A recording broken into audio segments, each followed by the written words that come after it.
You always loved libraries. Perhaps it was the communal sense of quiet, the only place where the world silenced itself enough for you to hear your own thoughts. Perhaps it was for the knowledge on the shelves, your window into a world you had never experienced, the spying glass through which you might study far-off notions without fear of repercussion. Perhaps it was for the people that were a part of them. From the day you first stepped foot across the mosaic threshold into those sunlit halls, you knew they would be a part of your life forever. But it is a different kind of library that draws your focus in your latter years. A specific kind of collection. The book and artifact that leaves chaos in its wake, but is invaluable to those who carry their curses beneath their skin to help them understand themselves. A specific kind of purpose, to prevent the worst of your dreams from coming true. You would not live to see it succeed, for it to dwell between black pines, to hear me whisper hello from the Hallowoods.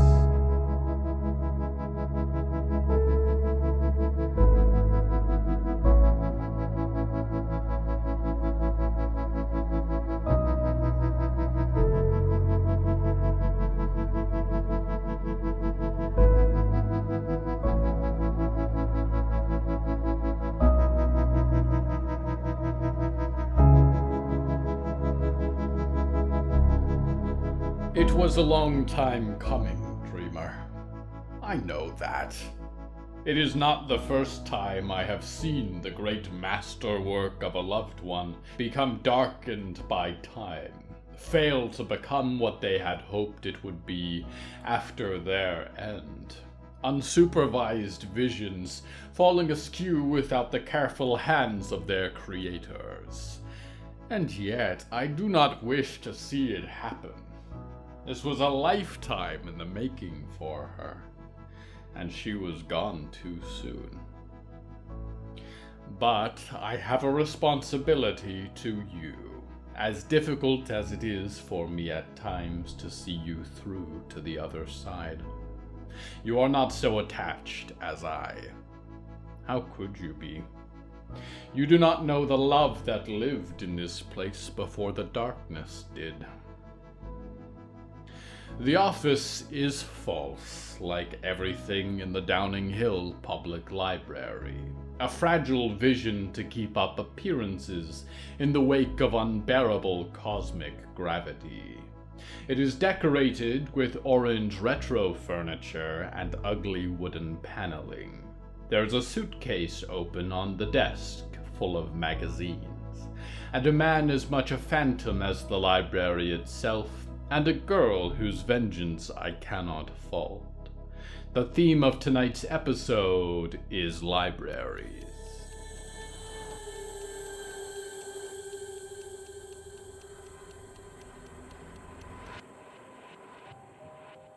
Friday dragged a knife along the wallpaper as she walked the familiar halls, leaving her mark in the shadow beneath it.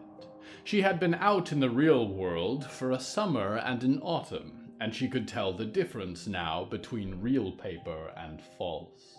The idea of paper was smooth and perfect, but real paper held between the hands was coarse, rasped pleasingly against a fingertip, held friction and wrinkles and folded edges. This place had real things, certainly, but they were few and far between, like art in an exhibit, lost amidst a labyrinth of artifice, the thin veil that obscured what Downing Hill really was. She did not knock when she opened the door to Professor O'Connor's office. She never had.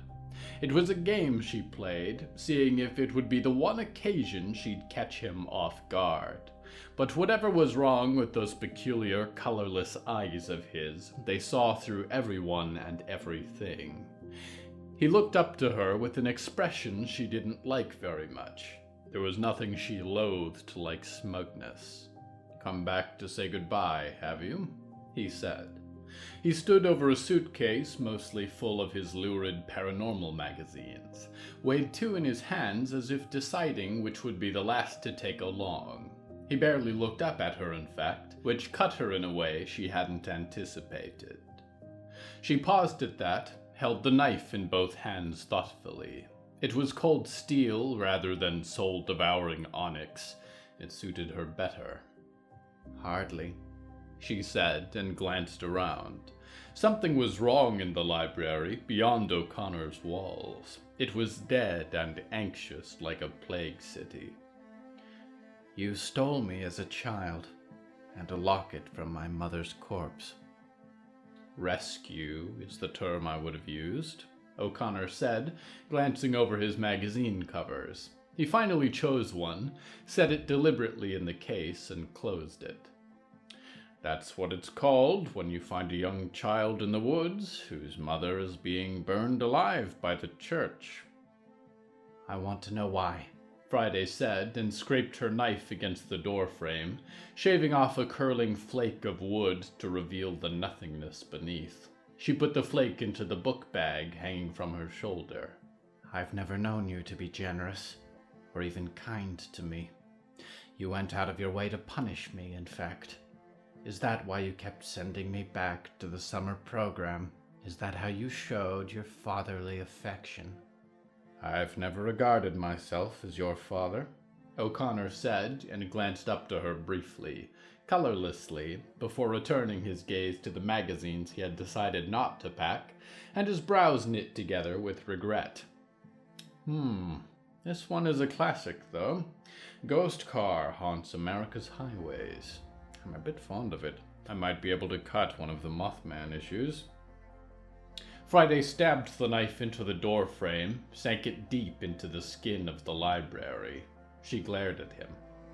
He sighed and set the magazines down for a moment, leaned on his desk, and smiled at her patronizingly as if to say, "Fine, here's your attention."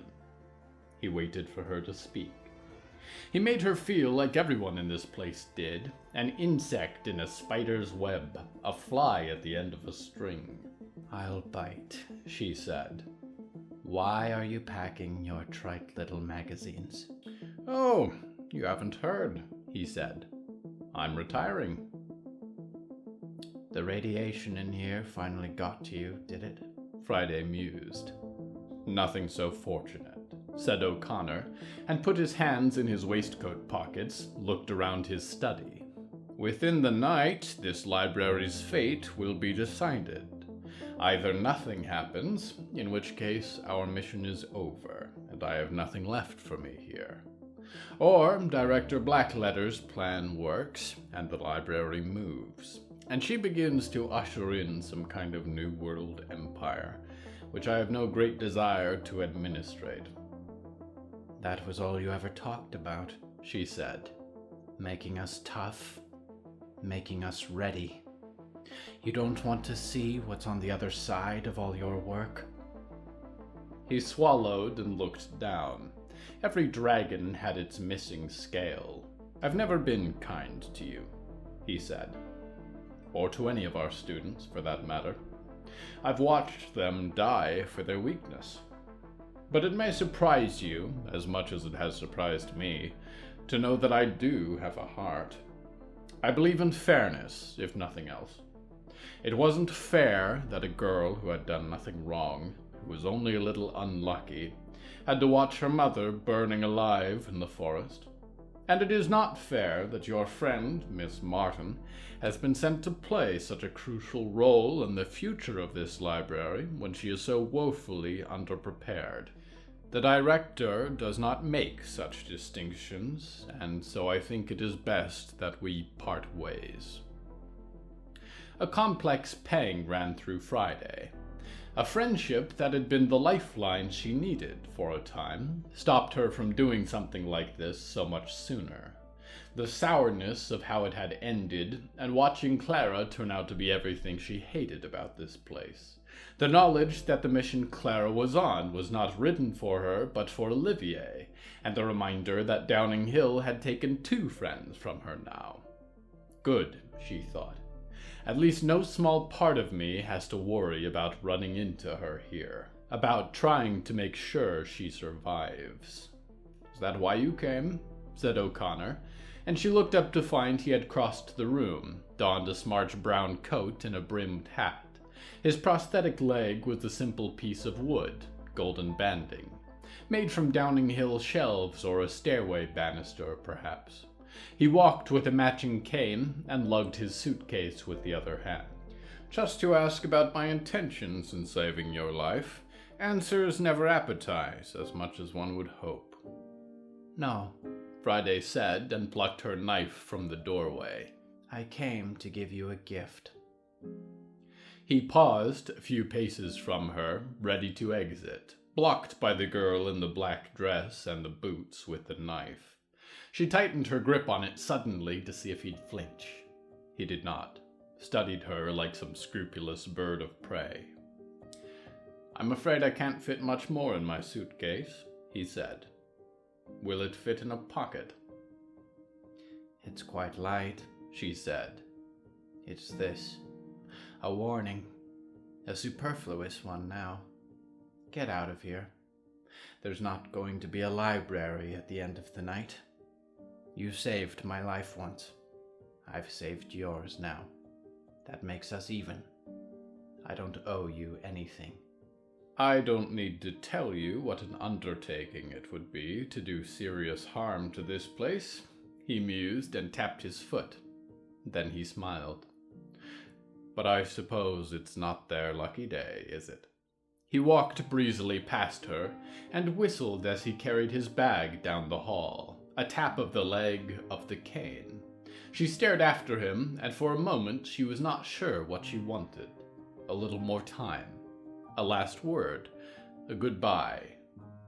But then she thought of the flames that crept across her mother's skin, and the veil of gasoline-doused fabric that obscured her face, and year after year spent within the deep darkness of this lightless place, and the way it burned the goodness out of everyone who stepped through its doors, the way it had burned the goodness out of her.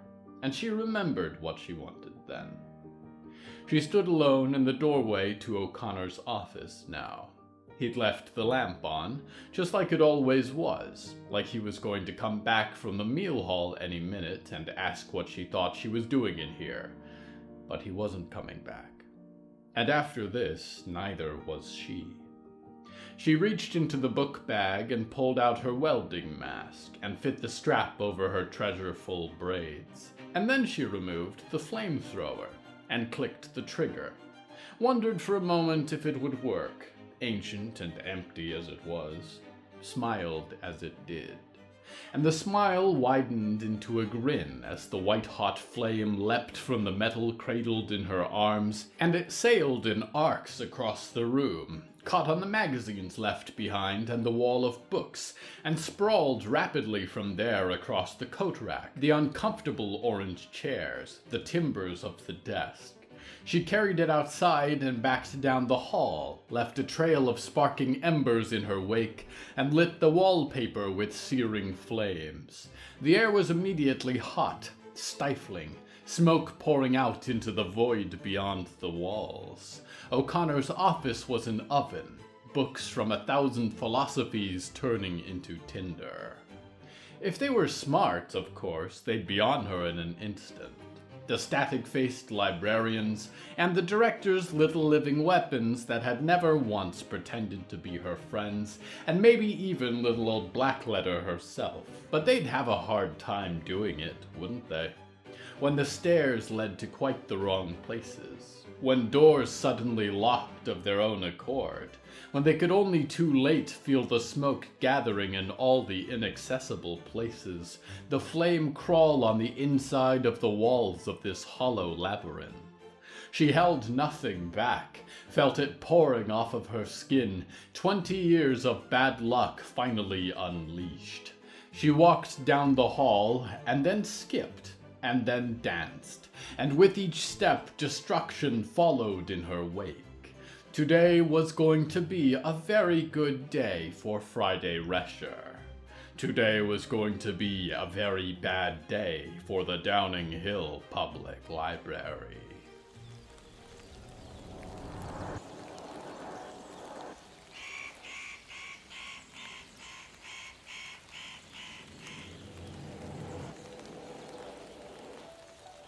This is an announcement for those who live in the northern Hallowoods and have a library card or books borrowed from the Downing Hill Public Library.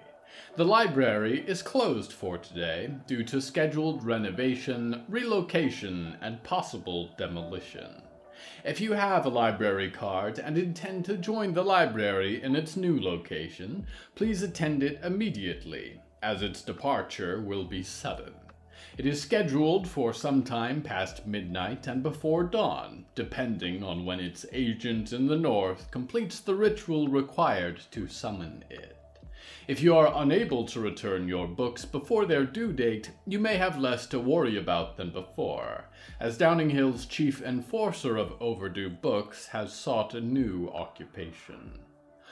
Alternatively, the library might remain where it is, or cease to be at all. Alternatives to the Downing Hill Public Library include the revered collections of the Church of the Hallowed Name, if you can tolerate their dogma, or falling into the crystalline dimension beyond your own, where thought itself becomes an object worthy of study, or the grand archives of Zelkra, accessible through your nearest tear in space and time.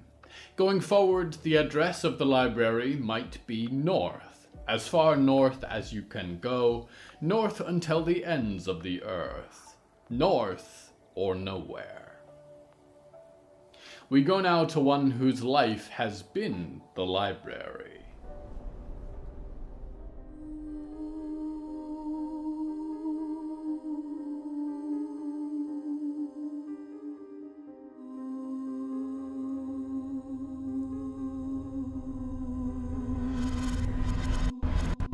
That's what she said, Said the whisper of the ghostly boy.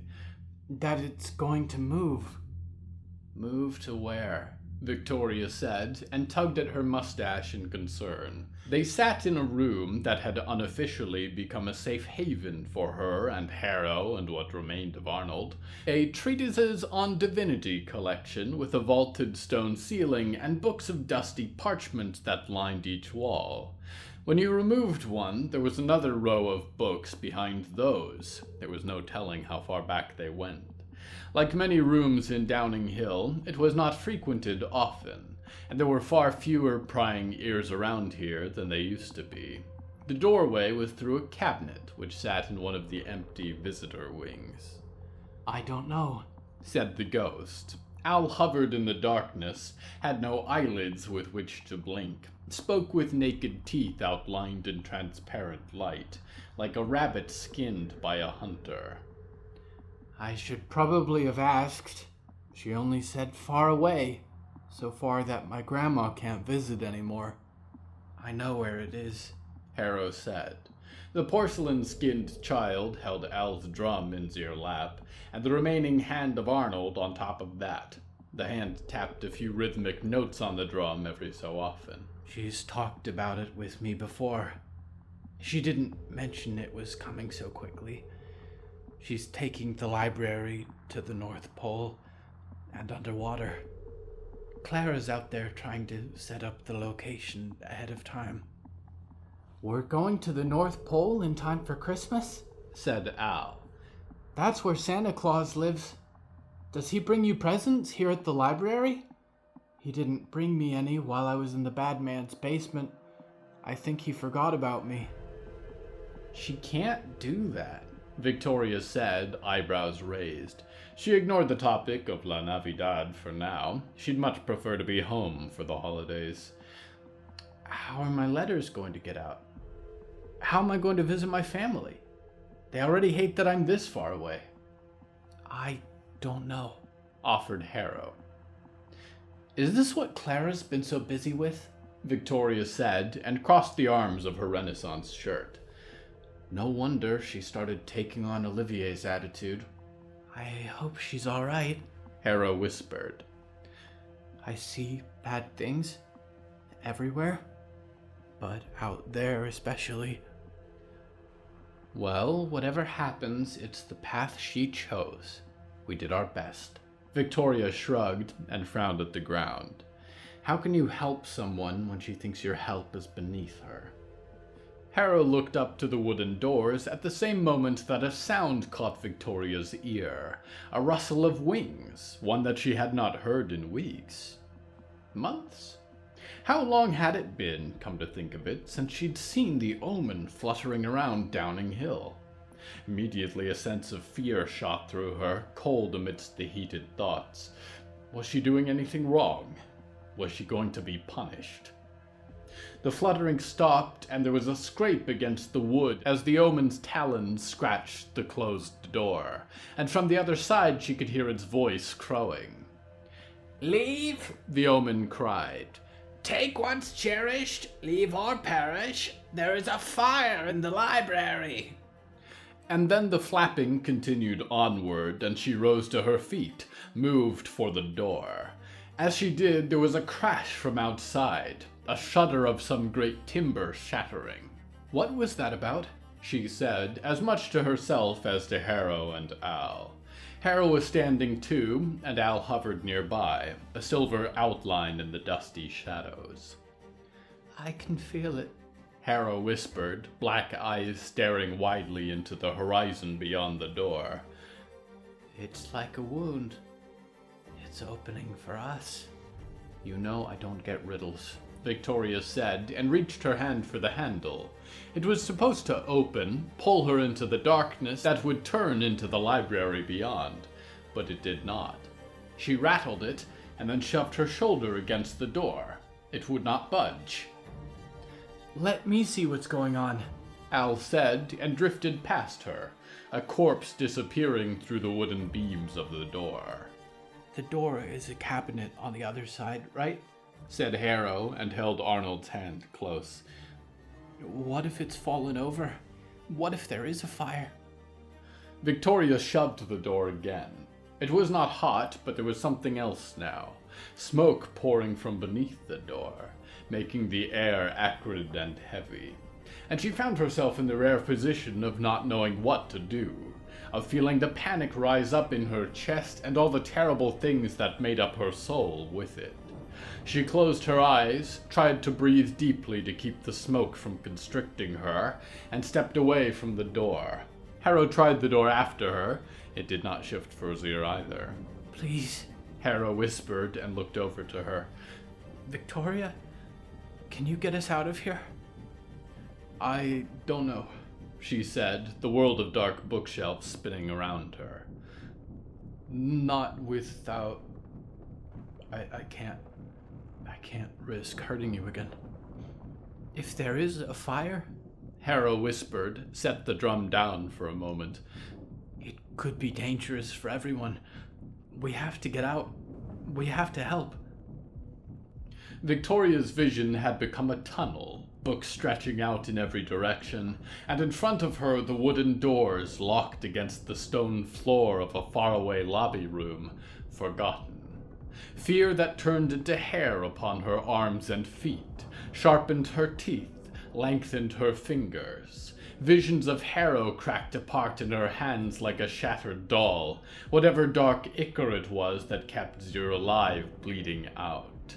Hating the feeling of coarser hair poking up through her skin, sharper teeth cracking through her gums, all the changes that came with her accursed body.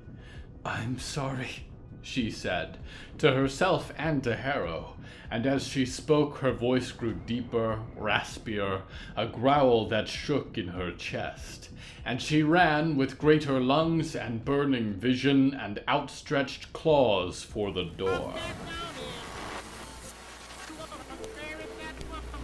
"You know what they say, you can't keep a good man down. I haven't met any good men, but I like to think if there were, they'd be almost as resilient as me. So I've resumed my journey. I don't know why it's so difficult now, when I've been through the worst of it. I think it's the loneliness, really. I expected to meet more people on the road, or for the people I have met to be more tolerable. I wonder if they're avoiding me. Maybe they see me coming and think they've got to hide. No matter. Can't keep a good man down. I've stopped in at a little place. It's full of books. I say full. The truth is it's rather sparse. I'm sure the locals, wherever they are, decided to leave the best books behind and use the worst ones for kindling or toilet paper, which is why there are so many copies of my book here. I assume if you're enough of a fan to keep dreaming about me in these messages, well, you've probably read my thrilling autobiography, and if you haven't, well, I don't know where you can get it, except this bookstore. There's a version of it in the Prime Dream, read by the author, of course. I'm going to take a copy with me, reread it. I'd be curious to find what's changed. A lot has changed. When I wrote this, I was just beginning my career with the Botulus Corporation, and I felt like I was on top of the world. Like all the pain and work to get there was just one treacherous set of stairs leading to my eventual success. I wrote it as if I was the end result of the story at the time. But the years have brought a little perspective. I understand now that it's still not over. It didn't lead where I hoped it would. But it might now.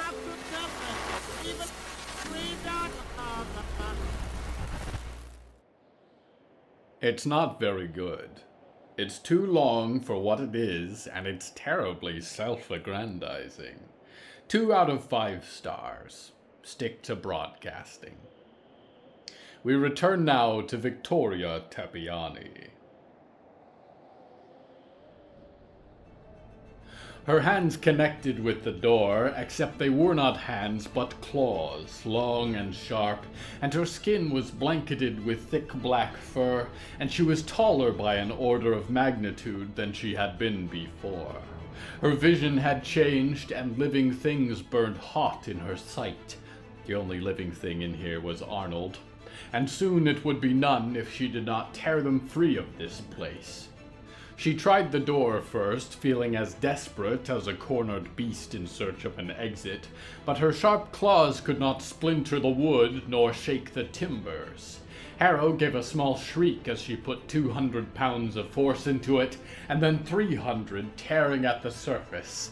Finally, the door gave way, huge fragments of broken wood drawn suddenly into the darkness beyond. But the doorway beyond it was broken. A starless void, a whirling wind from which poured smoke and distant flame. Something was deeply wrong, not just with her, but with the library. The doorway was missing, but the fire from somewhere distant was pouring through. She pulled back from the empty portal and directed her ferocious momentum past Harrow into the bookshelves, thick claws tearing through the first wall of encyclopedias with ease. She lunged out again and again. It felt good somehow, deep down, to sink her claws into something that wasn't living, to test her strength. Power coursed through her like liquid gold, a sunlight she had almost forgotten. It warmed her blood, made her feel invincible. She roared as she tore through the shelf one titanic swipe at a time, peeled away layer after layer of books, but no matter how many more she slashed away, there were still more beyond that. A tunnel of leather spines and gilt leaf, of obscure titles and dead authors, enshrouding her like a cocoon. And the room was thick with smoke now, gathering at the ceiling like a dark cloud. She heard Harrow's voice calling behind her. Her hearing was so much more sensitive, she could hear each grate of their artificial skin, the squirm of Arnold's perpetually moist fingers, the crackle of distant flame. This was going to be the oven in which they cooked. "Victoria," Harrow said, and approached her. She whirled around. "Don't come near me," she growled, claws scraping the stone, teeth sharp and wet in her jaws. Please. I'm going to try something. Harrow whispered, a fragile bird in a school uniform, the light of distant flame glinting on their smooth skin. Something I haven't tried yet either. I'm going to try and find a door. Harrow reached out a glinting hand, and she gasped for air. Her lungs were great engines, and they filtered smoke without issue, yet still she felt choked. Trust me, said Harrow, and I'll trust you. She reached out a paw, huge, dexterous, tipped with razor claws, a mockery of a hand. And Harrow's hands closed around hers as the books high above them began to burn, collapsed from the shelves in a flurry of embers. She reached out to shelter them both with her back, huge and powerful, every muscle straining. Harrow's all-black eyes closed, and when Victoria blinked, they were not in the library at all, but tumbled through a snow-encrusted clearing, slid to a stop in the moonlight. How did you do that? Victoria growled, although she didn't mean to. I've always been afraid of them. Harrow whimpered, sitting up, holding Arnold's hand close. The doors, I don't know where they lead, but if you can become a wolf again, I can do this. Z smiled, and Victoria looked down to examine her claws. They were ugly, she thought. Things that killed. But it felt good in its own way to be. She looked up to the library, just visible through the snow-touched pines, to find it in chaos. The front doors were open, and smoke poured from its windows on the upper floor, and people fled from the doors amidst a flurry of crowing ravens. A girl with a white dress stood between the great stone lions, and then began to run. Others pushed past the fleeing occupants, screaming questions as they ran after her into the darkness. Victoria glanced over to Harrow, found that Z was staring at her with wide eyes. Victoria? Harrow whispered, and turned around, patting the snow. Looked up to her, mouth agape. Arnold's hand wriggled in Zircon's, but there was no blood-red drum. I think I left Al in the library.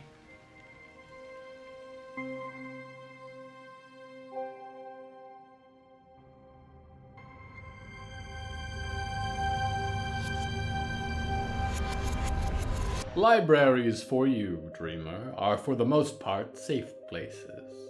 Collections of your knowledge and stories, a slice of what your kind have learned about the world, brought to your neighborhood. There are some libraries, of course, that are not so forgiving. The Downing Hill Public Library's collections are ravenous and rarely fed. But there are few places that life indescribable may go to satisfy a hunger for knowledge.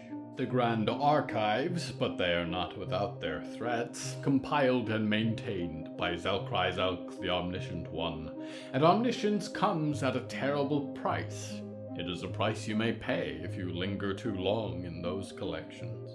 Oh, to sit for an eternity among crystalline shelves, with only the hum of the stars overhead for company. To let time slip by as you pull one story, one world, one age, one species, one particle, one law of the universe from the shelf. Begin to reassemble the great complexity of the cosmos inside of your fragile mind, until it is as complete within as without. The omniscient mind is a universe, or a mirror of a universe, a reflection. And within the all-seeing, all-knowing mind is not some part of you venturing into a library for the first time to begin the cycle again and again in infinitely smaller frames forever. It is there in the archives, if I ever choose to become all-knowing. Perhaps I will. If I lose hope for all else and can find no other way to bide my eternities. But for now, I only see all, and must learn from what I see like any other. I have gotten good at it by now. We go now to one who is well read.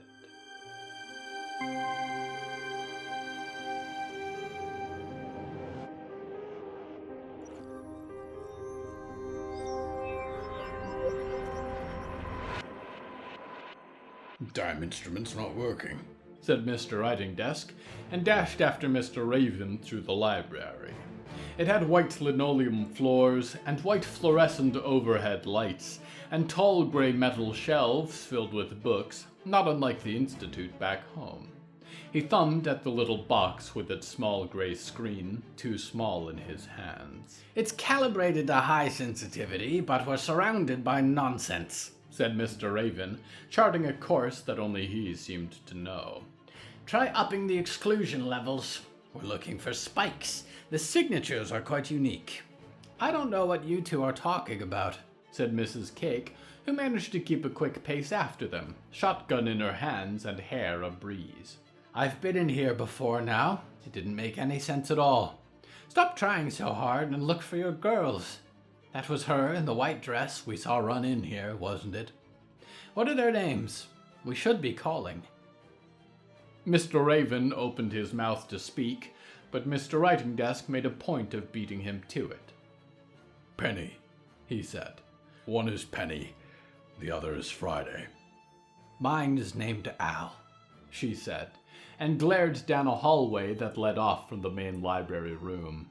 There was someone sitting motionless at a reception desk, Mr. Writingdesk noticed. He shuddered at what had been done to her head, but there was no time to stop. Al, Penny, Friday, Death, cried a raven passing overhead. Mr. Writingdesk sheltered his face with his hands. He remembered its claws and flame from their last meeting. Friday was certainly here then. Death and flame, death and flame, you'll have nothing to your name.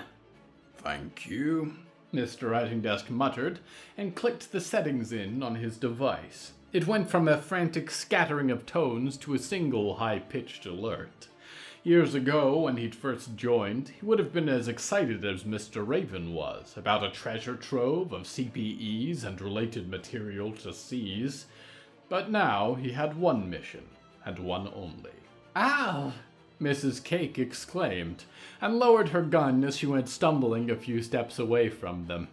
Mr. Writingdesk stared after her, unsure if she was seeing something he wasn't, or if she was just a barn door free of hinges. Mr. Raven swung the white block of the Spectre Nonical over one eye, flashed its green lens, shot a look back to Mr. Writingdesk, and a whisper. He's dead, said Mr. Raven. Might be a Class 2, Spectre. Either way, he's dead. He doesn't like that word, said Mrs. Cake, and shot both of them a sharp look, then went back to talking to the air. Now, Al, where are you? We'll get your drum, and we'll get out of here. Your grandma's not going to leave you again, and that's a promise. Well, she seems capable of handling herself, Mr. Raven sniffed. Mr. Writingdesk tapped him on the shoulder and gestured with the other hand down the hallway ahead of them. Mr. Raven turned to look and stopped in his tracks.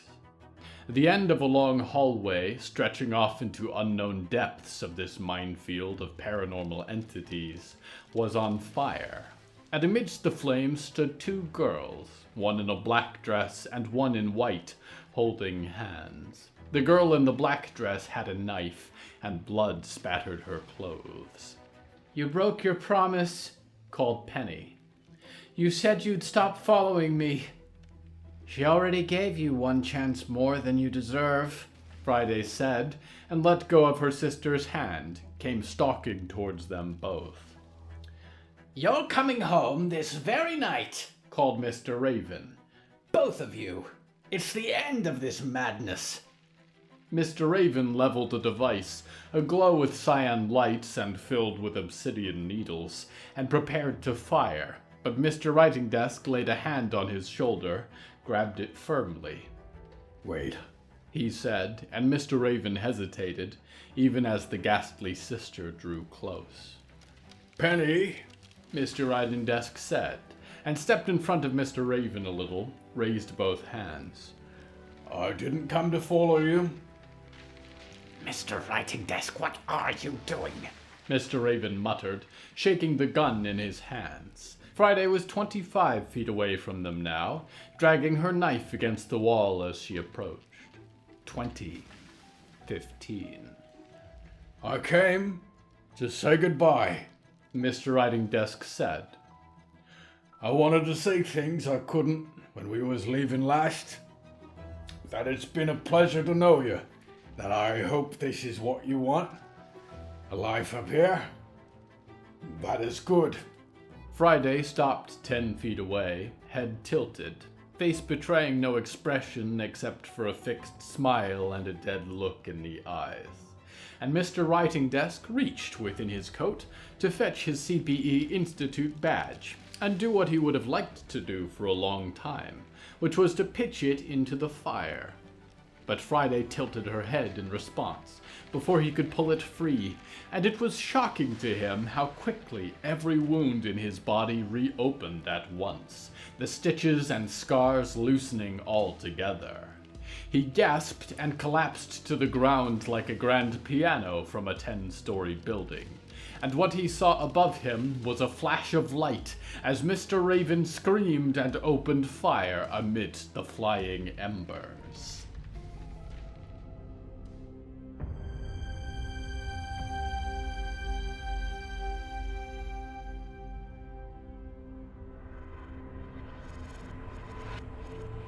Libraries. They say reading is dreaming with your eyes open. On the contrary, dreaming is reading with your eyes shut. For within the abyssal depths of your subconscious thoughts lies a story about your fears and hopes and insecurities, sometimes interrupted by marketing from your local predatory corporations, and always an open gateway into the starlit expanse above, from whence cats and the nameless travelers that dwell in dream may come.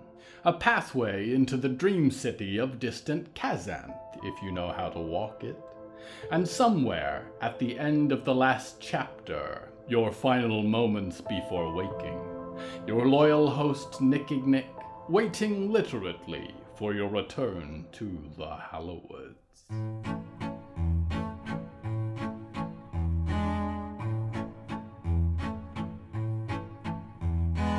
Hello from the Hallowoods is written and produced by William A. Wellman. Hello, that's me. If you enjoyed this show, please don't forget to follow it and share it with a friend. The bonus story that goes with this episode is called Forgotten Faces, and is available on the show's Patreon at patreon.com/Hallowoods. Because we operate without ads or sponsors, our supporters are all that keeps the show going. Plus, supporters get weekly bonus stories, behind-the-scenes content, exclusive merch, and even more.